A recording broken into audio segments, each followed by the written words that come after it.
ეკოსისტემებში ორგანიზმები ერთმანეთთან ურთიერთობენ კონკრეტული გზებით და მეცნიერები ამ ურთიერთობების აღსაწერად სპეციალურ ტერმინებს იყენებენ: კონკურენცია, მტაცებლობა და მუტუალიზმი, ანუ ურთიერთსასარგებლოობა. მოდი ჯერ ვისაუბროთ კონკურენციაზე, რაც სხვა ვიდეოებშიც გვიხსენებია. მოდი დააპაუზეთ ვიდეო და დაფიქრდით ამაზე. ხედავთ თუ არა ამ სურათზე კონკურენციას. ამ სურათში ცხოველებს გადარჩენისთვის სჭირდებათ წყალი და წყლის წყარო არის ძალიან შეზღუდული.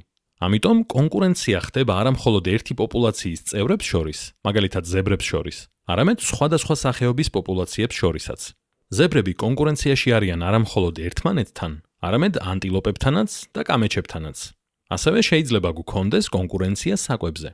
მაგალითად, როგორც ამ სურათზე ჩანს, ყველა ბალახის მჭამელი ცხოველისთვის საკმარისი ბალახი არ არის. ახლა გადავიდეთ მტაცებლობაზე.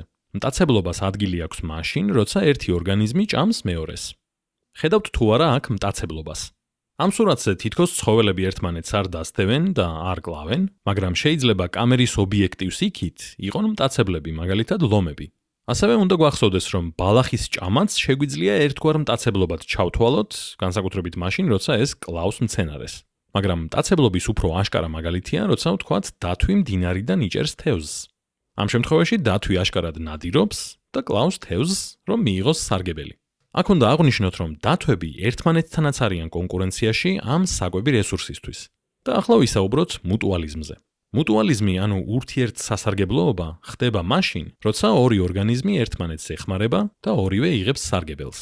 მაგალითად, ამ ფოტოში ჩანს, რომ ჩიტები ასხედან კამეჩს და აშორებენ მათ პარაზიტებს. ასე ფრინველი საკვებს იღებს, ხოლო კამეჩი იშორებს პარაზიტებს. ანუ ორივე სარგებლობს. ახლა იმის მიხედვით, რაც აღვწერეთ, შეგიძლიათ დაინახოთ, რომ მხოლოდ მუტუალიზმი არ ხდება აქ. ასევე ხდება მტაცებლობა. მტაცებლობასთან დაკავშირებულია კიდევ ერთი ცნება: პარაზიტობა.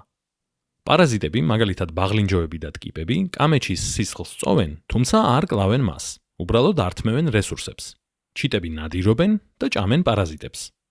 ასე რომ შემდეგში, როცა ან ბუნებაში გაისეირნებთ, ან რამე დოკუმენტურ ფილმს ნახავთ ბუნებაზე, შეგიძლიათ გაიხსენოთ თუ რამდენად მდიდარია ეკოსისტემა კონკურენციით, მტაცებლობით და მუტუალიზმით.